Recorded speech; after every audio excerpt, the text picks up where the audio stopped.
Hey, how are you? I'm doing great. Good, good. Pleasure to have you here.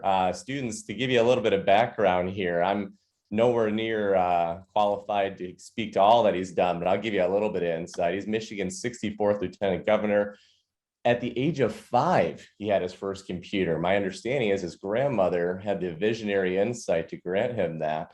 And lo and behold, by age 16, he was setting up a computer lab at a Detroit Recreation Center from computers he built himself.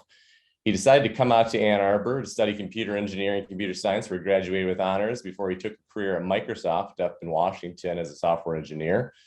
Did some work there on SharePoint that I'm sure he'll touch on. And then after Microsoft, he spent some time working on social entrepreneurship and community organizing around the country and in DC. Lo and behold, we were lucky enough to get him to come back to the mitten here. And he came back to Detroit to work in Mayor Duggan's administration to help revitalize what the city was doing to digitize its work, to help residents and to bring the state essentially into the 21st century on the different levels of customer service. And now, elected in 2018, alongside Governor Gretchen Whitmer, he is Michigan's lieutenant governor, where he's working to address injustice and inequality at every level of the state. So without further ado, thank you, sir. Appreciate you making the time. Thank you. It's really great to be here, y'all. I graduated in '05 from engineering, and the Center for Entrepreneurship was not a thing when I was in college. And I really wish that it was, because I've been able to connect with folks from CFE over the years, especially since returning home 7 years ago.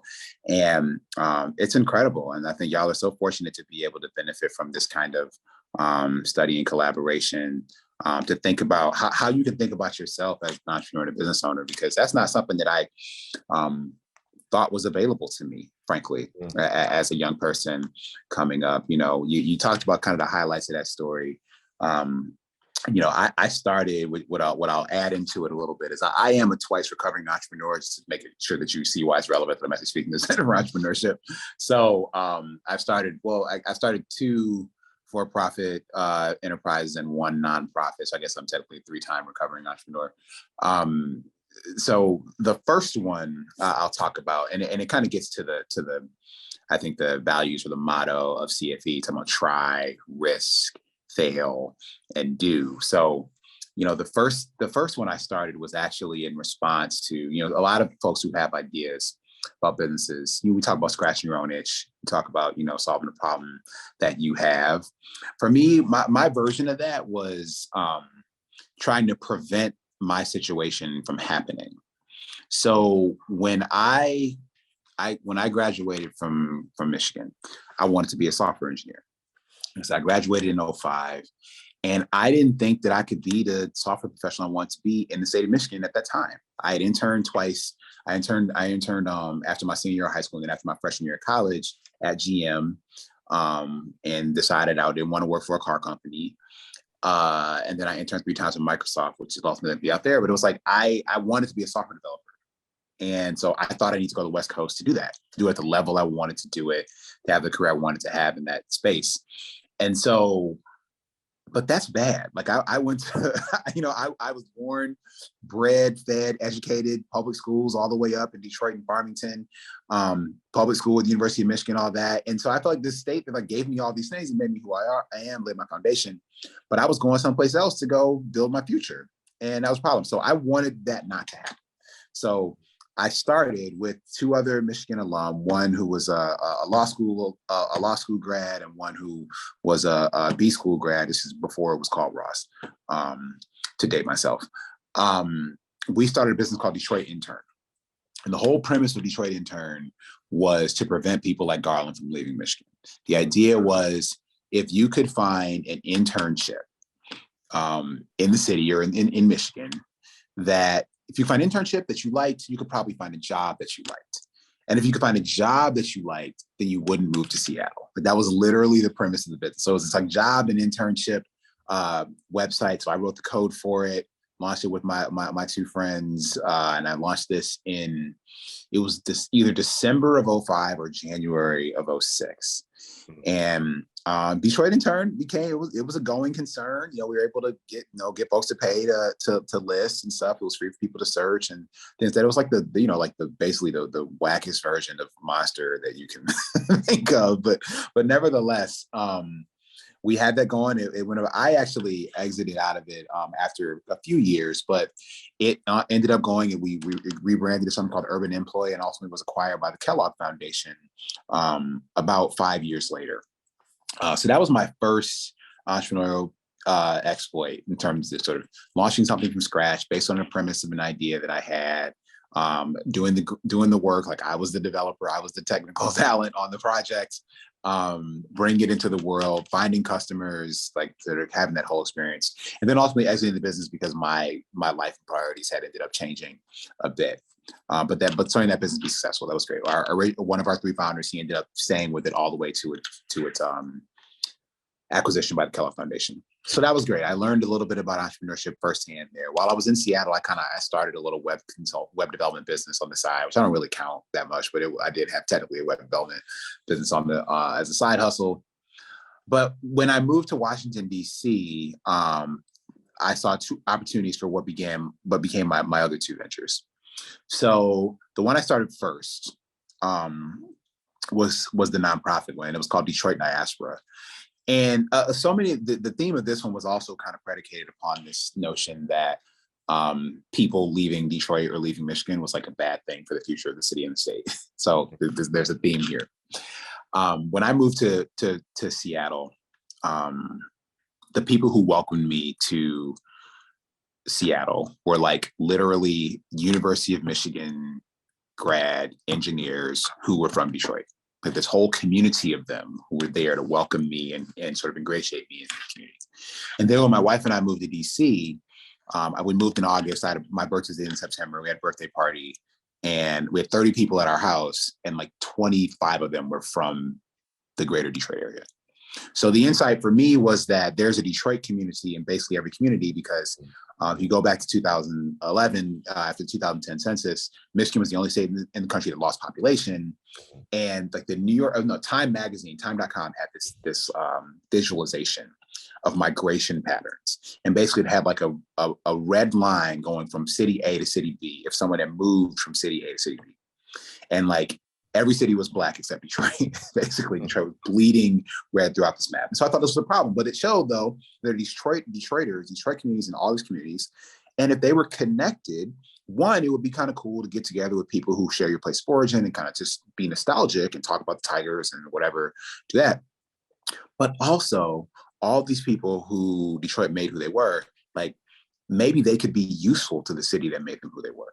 Maybe they could come together, and maybe, just maybe, some fraction of them would be compelled to actually go home, to build their future, to go home, to use what they learned and their experiences to benefit Detroit from Detroit, like in Detroit. So I started this in 2011, Detroit Diaspora. I gave a TEDx talk about it at TEDx Lansing back in 2011. And I wasn't the only person, just like most entrepreneurial ideas, I wasn't the only person who had this idea. There was a group of folks in Philadelphia who had a similar idea called Detroit Nation. There was a group of people who had moved back to the city that started something called Detroit Expat. They're kind of all this whole like Detroit alumni club kind of thing. And so I met a bunch of those folks. We kind of worked together. We didn't like kind of merge or anything, but like everybody kind of had a different lane that we were riding, and it was pretty cool. I did that as a passion project for a few years, and then ultimately handed it off to someone else. Funny story. My logo was basically 2 Detroit Tigers logos, like a white one and an orange one for like the home hats and away hats. I did ultimately get an email from the Tigers about using their logo, so that was tough, but nevertheless, I learned a lesson on that. So that was fine. But at the same time, when I was in DC, I came upon the third kind of entrepreneurial exploit that I had. And this was based on this. Actually, it wasn't my original idea. It was an idea of my partner, my co-founder, who was someone who I knew since 7th grade. I actually met at a University of Michigan summer engineering academy program. We were between 7th and 8th grade, and who ultimately, we both were the same year at Michigan. We took basically every computer engineering class together. I just stayed on for an extra year to double major. but he went on to go do a financial engineering PhD at Georgia Tech. And Clarence Wardell, Dr. Clarence Wardell's his name, and he, a great guy. Clarence, he's doing great. He's working at the White House Biden administration. He was an Obama administration presidential innovation fellow. He's an amazing human being, doing great, making Michigan proud. He should come back to Detroit though, but that's another conversation. But Clarence had this idea about what was for a nonprofit to raise money, what's like the smallest bit of information a person would need to be able to make the decision to donate to an organization. Like how much or how little would you need to know to make a $5 contribution to a nonprofit? And so from that kind of question that he was looking into, we ultimately landed on, why don't we see what it would take, like how much money could we get people to donate just based on a tweet, how the tweet be structured, all those kinds of things. And so born from that premise from Clarence and this sort of set of research questions became what launched as Tweenate, like tweet to donate. It's called Tweenate, and ultimately evolved into something called Tiny Give. And so we founded that in 2010. I want to say it ultimately sort of rebranded and relaunched in 2011 as Tiny Give. We brought on a third co-founder, another technical person who was a much better developer than I was, by the way. And so that business, again, we ran that for a few years. That ultimately sold to a private philanthropic entity in Northern California. And that happened around 2014 or so when that acquisition took place. And I think the technology might still be active. So I wanted to give you that grounding and that context, just to, again, sort of say like, yeah, I'm this the reason why you have a politician coming here to talk to the Center for Entrepreneurship. The other piece, though, is the fact that like these entrepreneurial sort of instincts or skills, they transfer very well to whatever career path you choose, whether it's still in business, whether it's in the private sector, whether it's in advocacy or direct service work, whether it's within a large or small business or institution. What do entrepreneurs do? Entrepreneurs turn ideas into something real. Entrepreneurs find ways to listen to people, understand what they're saying, and then create value by meeting needs and solving problems. Which kind of like is what engineering is ultimately, making systems work for people. Those things are connected. And I think like that every day as a public servant, which is different. You know, you do have a lot of people in politics who like have businesses or whatever, but you don't have a lot of them who are engineers, who are like structured thinkers and problem solvers in this way. And I think that's really aided my service in being a little different as a first-time elected official, and how I approach the work and the sort of things that I'm willing to accept or not accept, the things that it's hard for like companies to come and give me techno babble BS words and have me think that what they're saying actually makes sense because they're used to talking to politicians and having their eyes glaze over when they say big data, you know what I'm saying? And so it is certainly that entrepreneurial experience and my engineering sort of mindset has helped me be a better public servant thus far, and certainly differentiates me amongst public servants. So I guess lastly, before I want to get to Q&A, because I think that's the more interesting part of the conversation, but I know the motto here is try, risk, fail, and do. And I think in my career, I certainly have seen all four of those many times over. You know, I would consider, you know, the biggest sort of bet on myself I made actually was the first time I ran for office 4 years ago in Detroit. I ran for Detroit City Clerk. It's to run to be the election administrator after the 2016 election. People encouraged me to do that. It was a ridiculous proposition. I was running against a 3-term incumbent who also counts the votes during the election when they would be on the ballot.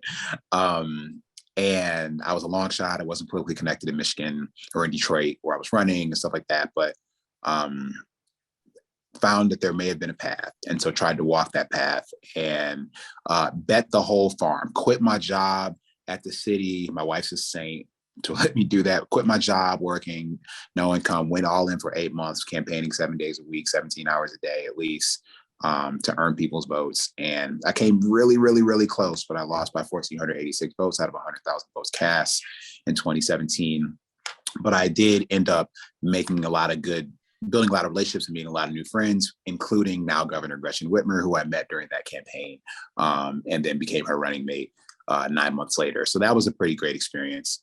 But that was me trying something and failing at something, because the point of getting into an election is to win, and I lost. Like, that was an abject failure. I cried, even though it was close. It doesn't matter. Like, close doesn't matter in elections. And I cried the day after I lost, like a baby, and was just broken. Like, I thought I failed myself. I thought I failed my wife. I thought I failed our 600 volunteers. Thought I failed everybody who donated to my campaign from all 50 states. I thought I failed all these people.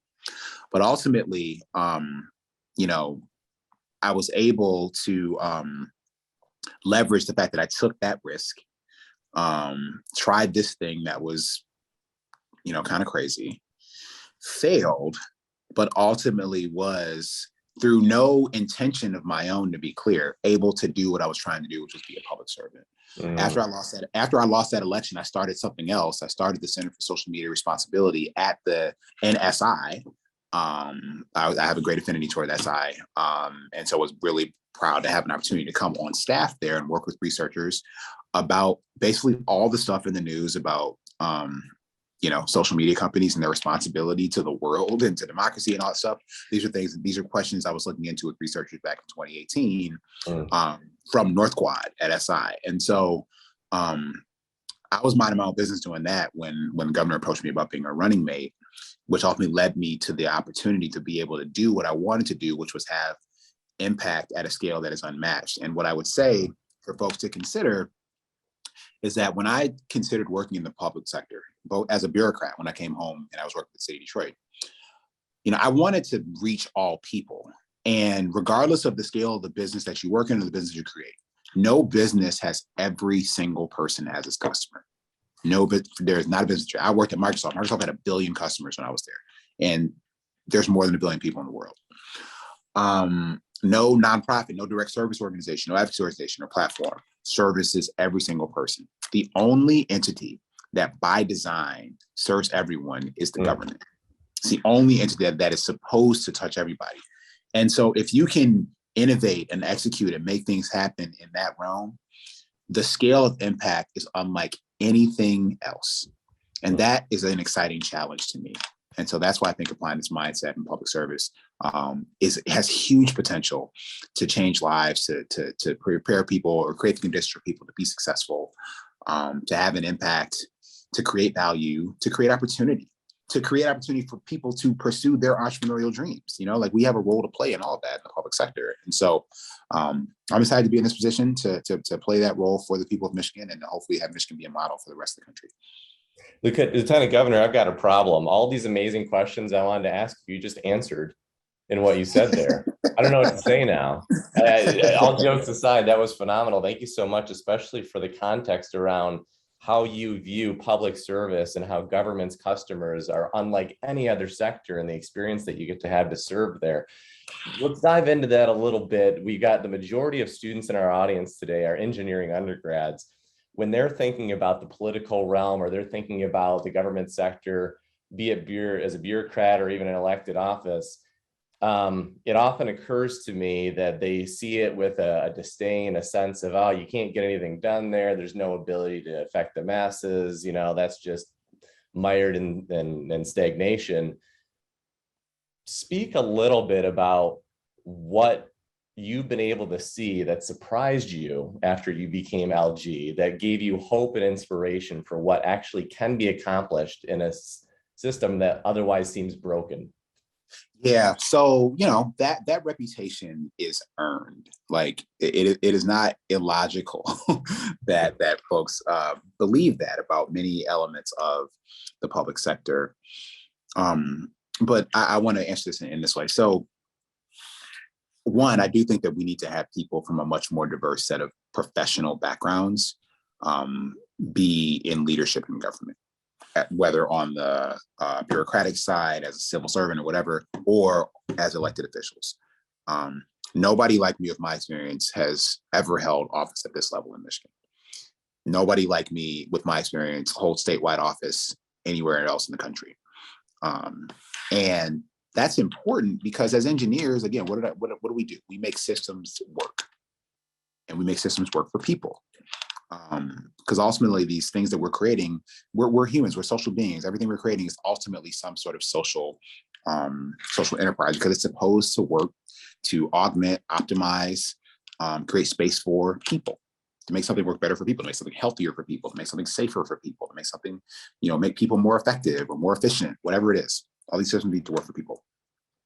But that like a sort of engineering mindset, the ability to look at problems and look at their components and to solve and optimize and to iterate, that is something that is, we learn how to do uniquely, but that is very valuable when you're trying to make systems work for people. And I'll give you a concrete example of a system, of a policy regime that existed in Michigan that was sort of an accepted reality that that wasn't serving people well.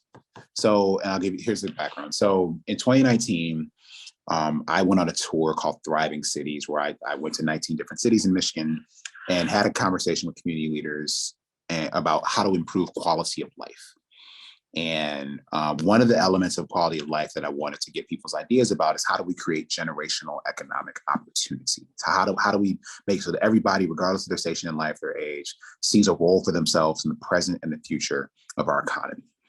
And in all 19 cities in Michigan that I went to Detroit, went to Ann Arbor, went to Benton Harbor, went to Marquette, Michigan, went to Port Huron, went to Muskegon, like all over the state of Michigan.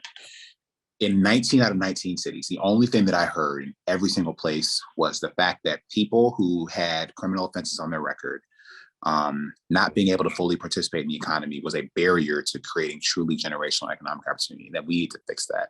And the numbers bore that out. University of Michigan researchers helped to identify the fact that of all that we had this program where people could, after a certain amount of time, you could apply to get your criminal record cleared. But you had to get a lawyer to apply. It took a long time. It was complicated. And only 7% of people who had eligible offenses in Michigan actually went through that process. That is a policy failure. That means that policy was not actually serving people. So because I heard that 19 times in the fall of 2019, it was like, maybe this is really important and we should do something about that. So my team got to work. There were legislators who were interested in introducing a package of legislation to be able to solve this problem, to make more offenses eligible for clearance, make the time frame you had to wait for your eligibility to shorter, or stuff like that. But there was one component that was critical to actually making it a game changer, and that was automating the process. So, people didn't go through it because it was expensive and it took a long time. You had to have a lawyer, you had to wait, there's all the notification and stuff. That was hard. But if you automated that project so that just like magically when you were eligible, it just happened. The analogy would be like I know no one on this call has ever gotten pulled over driving, but if you have, and you got a ticket and you got points on your driver's license, that's something that's a problem. But like after X amount of years, the points just like go away. You don't have to do anything, you have to call anybody, you have to pay anything, they just go away. And so what if this could happen for eligible expungible offenses? After all, like the point of expunging is so that it gets cleared away so you can participate fully in civic and economic life. So, but the automation part was really hard for people to understand because of all these data systems. You got judicial data systems at the county level, at the municipal level, circuit courts, state courts and stuff like that. And none of those data systems talk to one another. They're not compatible. So how do we automate a process where you don't have data that's consistent? Well, folks presented that as a problem, industry presented that as a problem, and people were ready to give up on automation. But as a software engineer, as someone who, when I worked in municipal government and created the open data portal and wrote the open data policy for the city of Detroit in 2015, who had to connect data from systems that not only were disconnected, but that were never intended to make data available to the public, had to do the work, like do all the ETL work and write the scripts to connect all these systems to make this stuff publicly available. I knew that was possible and knew that it wasn't as expensive or as difficult as people were saying. And so I just decided I wasn't going to accept that automation wasn't a thing we were going to do.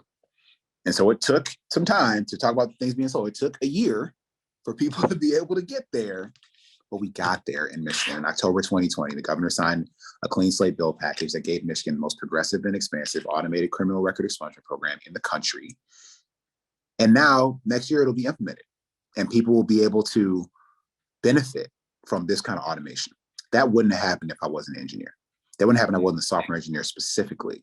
And so what that tells me is that people with different kinds of mindsets and the ways of approaching problems, like we have unique value to bring to public policy challenges.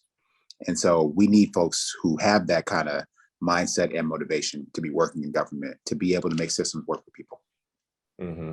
So speaking about systems working for people and being in a position now to where you can kind of influence and spearhead some of the prioritization of those different issues, obviously that has a dependency upon the ability to have cohesion and cooperation and compromise between the political parties that make up our government and our elected offices today. How can entrepreneurship help break the polarization issue that we have at both the federal and the state level? What can entrepreneurship do, and what can entrepreneurship students be doing today to help put them in a position to help that issue going forward? Yeah, polarization is real, and it's deep. It has deepened tremendously. It's Michigan is a much more polarized state politically today than it was in 2018 when I ran for office. And so one thing that I think is generally true, though, is that, Republicans and Democrats respect entrepreneurs. It's like, period. Like, respect people who have, taken on the risk to start an enterprise. Now, the motivation for that respect might be very different, but nevertheless, the respect is there. And I think that entrepreneurs, especially entrepreneurs who are thinking about how to grow their enterprise, and create value and wealth and opportunity for people beyond themselves individually, have a very, very powerful voice that could potentially be used to break some log jams. And to say that, from my perspective, the reason that we need to make investments in infrastructure like internet connectivity and bridges and roads that are safe is because it enables more people to then put their ideas into the world, which to me means more entrepreneurs being willing to give things a shot. And if we couple that with the kinds of, policy changes we can make to create the conditions for different types of capital markets, that we can encourage more people to be angel investors and things like that here in the state of Michigan, I think that has a chance to grow our economy in really unique and important ways. And those issues are ones that I've seen pretty broad bipartisan interest on. And that's a lane that I'm working to drive in from an economic development standpoint. And again, just from enabling entrepreneurship, enabling the creativity and the imagination that I think exists in many, many people in Michigan. Like I said, I didn't see myself as an entrepreneur as a kid or even as a college student. I knew like sort of vaguely. So I remember I was a freshman in 2000, right before the .com bust. And so, but I still wanted to, I thought I would work at Microsoft for 5 years and quit and go to business school back in Michigan or go to Stanford. And then I was going to come home and start a business. Like, what kind of business? Who knows? I was going to start a business. Like, that was the plan. But I didn't know anything about that. I didn't have anybody to talk to who could actually tell me what that meant or what that entailed. That resource wasn't available. But I digress a little bit on that. But I guess my point is to answer your question that people who are focused on creating value for themselves and others in the community, those are people who have a voice, who have an outside voice that needs to be heard by policymakers. And that doesn't mean that you're not trying to make money. That's not what that means. You can create value for people even while you make money. And that mindset, I think, will get you through a lot of doors to policymakers, and that's a voice that's important. To the thought process about the different realms of entrepreneurship and the different rationales that people have for going into it, and how it is this cross-cutting realm of our society. Since you've become LG and you've been in a position to have a much more kind of, dare I say, meta this week. I don't know if I can or say that or not. Yeah, that's touchy, right? It's trademark now. One time, right? I'll drop it. Yeah. But when you're thinking about that, and now that you're in a position where you're at a 30,000 foot level to kind of see what entrepreneurship means to both people who are living in an urban setting, people who are living in a rural setting, in the UP, in the city of Detroit, and the West Coast of the state, whatever. What has been an unexpected development in your understanding or in your view of entrepreneurship since you became LG? So I won't call it unexpected, but I will call it inspiring. So look, I was in the UP all week last week, mostly in the sort of western half of the UP. And The ingenuity and industriousness of people in Northern Michigan is really, really incredible. And I got a chance to spend some time with some world-class software companies, manufacturing companies, wafer and chip manufacturers, all based near the Peninsula of Michigan. And what that just reinforced for me is that Michigan's a big state, like a really big, like this is actually a really big state. It's bigger than every state east of the Mississippi River, in terms of landmass. And there is talent in every square mile of it. Like everywhere there's talent. And so like my job is to make sure that talent sees a pathway and a future in the state of Michigan. And so as I go to these different places, Michigan's got 83 counties. I've been to 72 of them. I'm gonna get to all 83 by next summer. I'm seeing talented people with ideas, energy, and vitality that I need to make sure that we're supporting and that we're, building infrastructure for and creating conditions for. They inspired me to do the work, to have those, drag out negotiations about these things, so that we can get there, because the growth that'll come from folks in every corner of Michigan is boundless. Like the value that we can create for the world is boundless. And that's in our history. Like, I mean, people from Michigan have always launched ideas to change the world, whether it's in industry or in culture. Like we've done that many, many times over, and we can continue to do that if we do the right things right now. You had a magic wand. Tomorrow you wake up, Saturday, you're able to flip that thing and you can make one sweeping change to support entrepreneurship across the state. You don't have to pass a law, you don't have to break a negotiation. It's just you having the ability to decree. What is it? Or to take something away. I refuse to be pigeonholed by this question. I digress. I think I would want to change. It would be something in sort of the financial context for entrepreneurship in Michigan. And so I guess where I would start is I would want to have a magic change in mindset so that more people who are positioned to do so or wealthy enough to do so, that we have more, could we increase the number of angel investors in Michigan, 500-fold. Like we have enough wealthy people to do that in Michigan.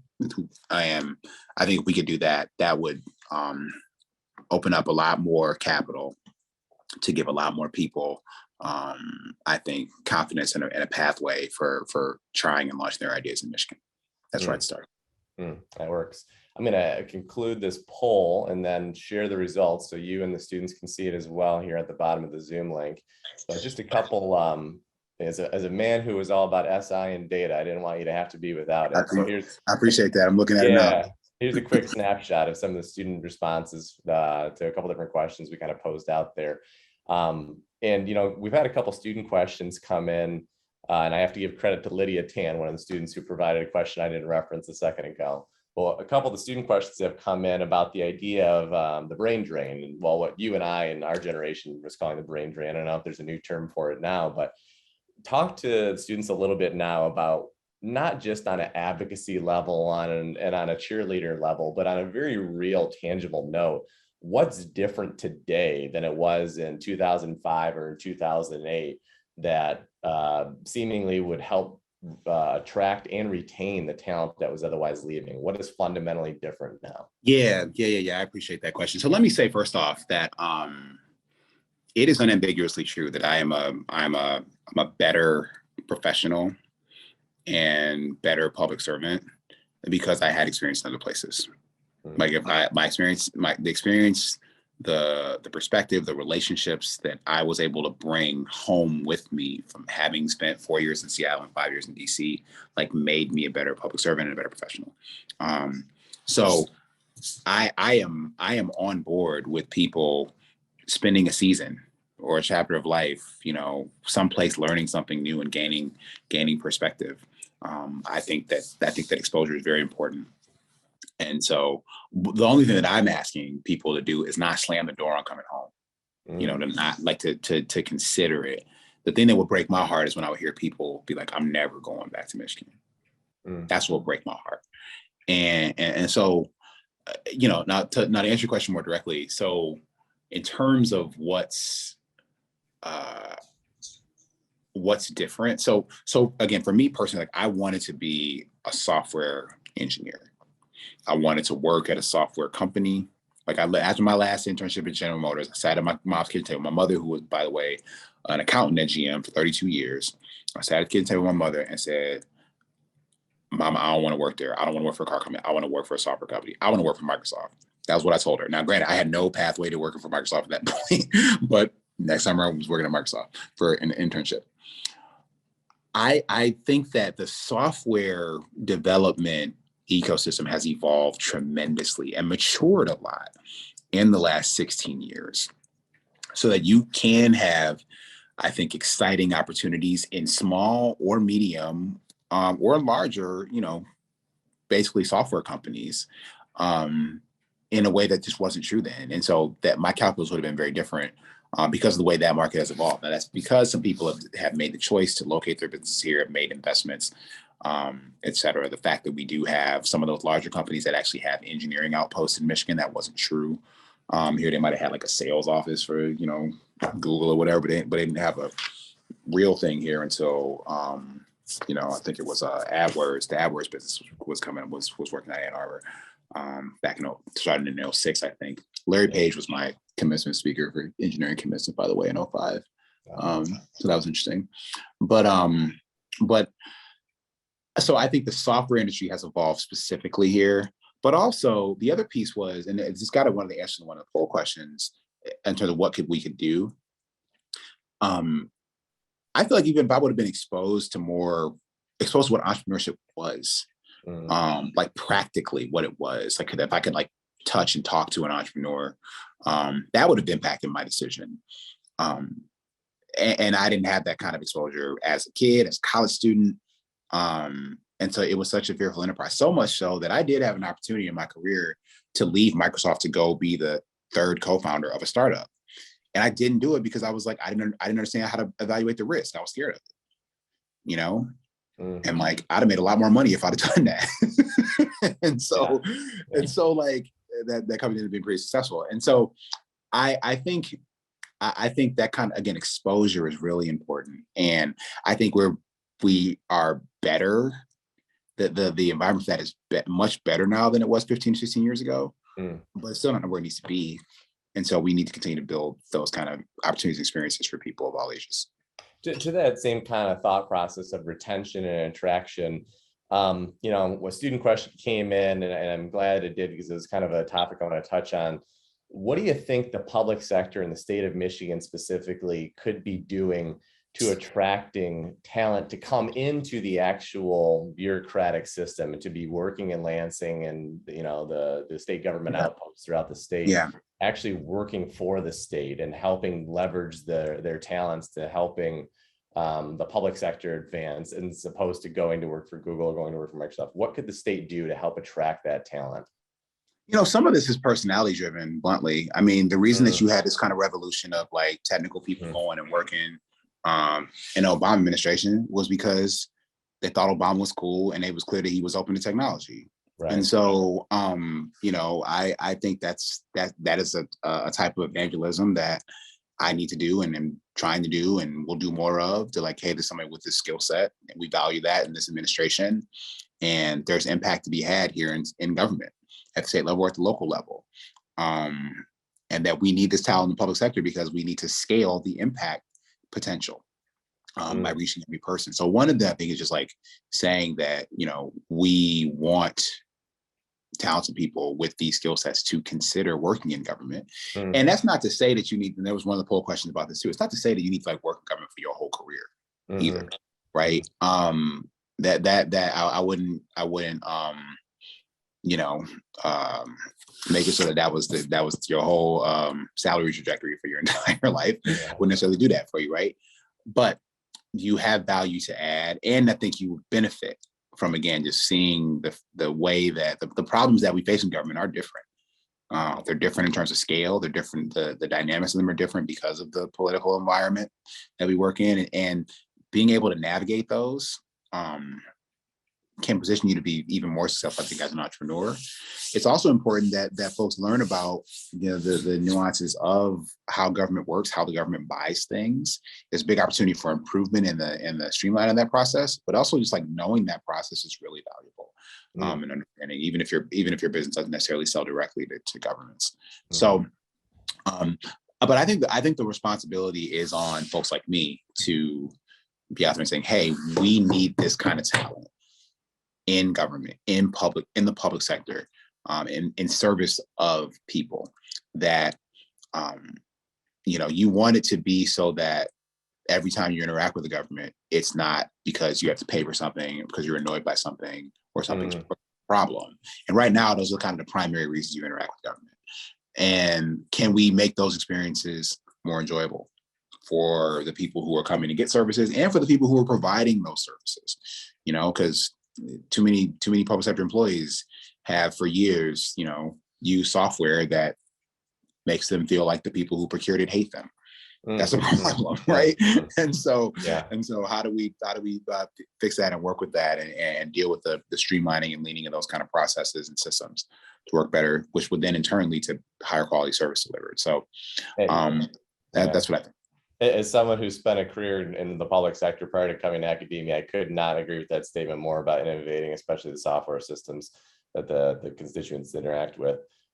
We've got about 7 minutes left, so I want to jump into a question, then we got maybe a lightning round if we can do. If you had the complete freedom, kind of, LG's design of a course for engineers at Michigan for undergrads to take as a mandatory thing, any topic, and you're doing it so that they are better prepared and they can supplement their education for their start of their career, what is it? What would it be?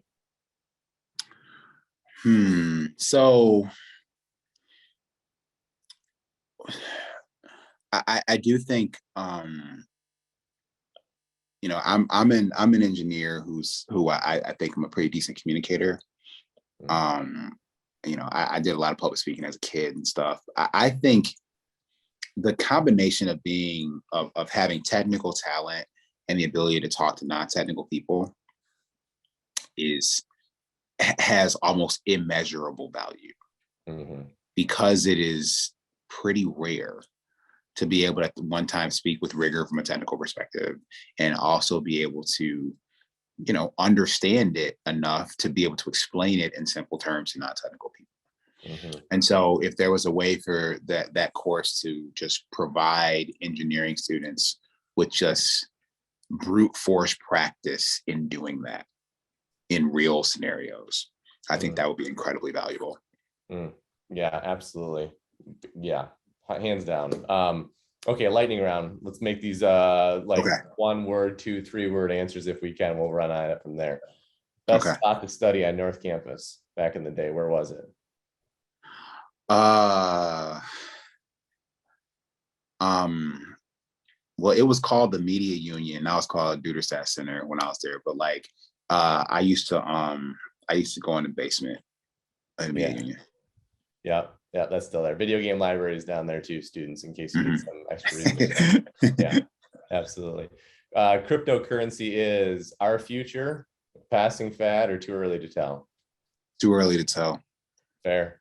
Best place to eat in Ann Arbor? How much money you got? Like when I was coming to recruit, when I was working for Microsoft, I was buying shop house dinners for me and my roommates. So let's play the audience. I was on campus when Big Ten Burrito opened, BTB opened. That was pretty great. Okay, good deal. Who's your favorite elected Republican to work with? Who do you find that just kind of inspires you, gives you some joy? Who do you like working with? Oh God. I've had good working relationships. I'll give you 2. And they're both state senators because I'm the president of the Michigan Senate, so I spent the most time there. I have a very good relationship with the senator who represents the Upper Peninsula, Senator Ed McBroom. And he was a collaborator with me on this trip that I just took up to the UP last week. So he's been a great partner. And then I've also developed a strong relationship with Senator Ken Horn, who's from the Saginaw area. He's from Frankenmuth, represents that area, state including Saginaw. Been a good partner on economic development issues. Okay, got it. And let's just take one sub question off of that, and that is, what is the commonality? What is the trait that you feel like cross sections both of those relationships that has you speaking about it in a positive way? That's like, yeah, I can work with them. I enjoy working with them. What's the characteristics that differentiate it? I think that they know my politics, but they can see that I care. Like I actually care. And I actually think that we have a role to play in helping people have a chance of being successful. They see beyond the label. Yeah, like that matters. Like some people have all kinds of reasons why they do stuff. Right. And I think you can see, I think that those are two individuals who are doing this for the right reason. I think they care. Even if I disagree with them, I think they care, and they care about, mostly the right things. And if you've got authenticity, you can build off of that with anything. That's right. Yeah, take it. Biggest misconception people have of your role as LG? Well, people are not aware of it or understand it. so it's like I would say the biggest thing is people think that I moved to Lansing. I live in Detroit. Okay. People think that I moved to Lansing to do the job, and I was like, only one person gets a free house in Lansing, and that's the governor. Like, I don't get a free house in Lansing, so I'm going to keep mine in Detroit. Okay.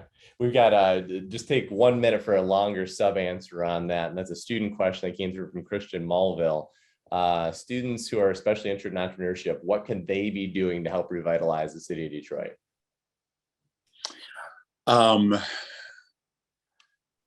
I think that try to create value around a social problem. I'll give you a concrete example.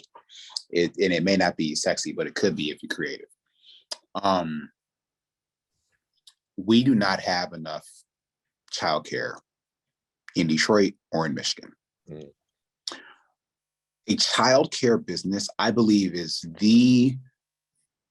one of the most valuable types of business that can be created in a community, because it solves a need, but by actually solving the need of childcare, of having safe, reliable, affordable places to put children, it unlocks parental productivity. It unlocks the potential for other people to create value. It is the most virtuous circle we could think of. We just passed a bunch of state policy that will create, I think, more incentive for more people to start childcare businesses. I think somebody who comes up with a childcare accelerator could not only make a lot of money, but also will be solving a really deep need that will enable the economic growth in the city and the state for years to come. And they should follow up with your email address with their ideas and pitches. Yeah, garland.gilchrist@michigan.gov. Yes. Sounds good. Sounds good. And then lastly, because we're running out of time here, we got to know your prediction for tomorrow's game and the score. We're gonna win 24-27. I got a Jumpman Apple Watch face that I'm using, and the governor went to state. We got a tailgate that we're doing tonight in East Lansing. So I'm gonna be up there with a Michigan hoodie on, very proud of it, in the midst of all these Michigan State people. But it's gonna be great. Way to be brave. Absolutely. 24-27. 24, that's right. All right, sounds good. Well, I appreciate you making the time, sir. Thank you very much.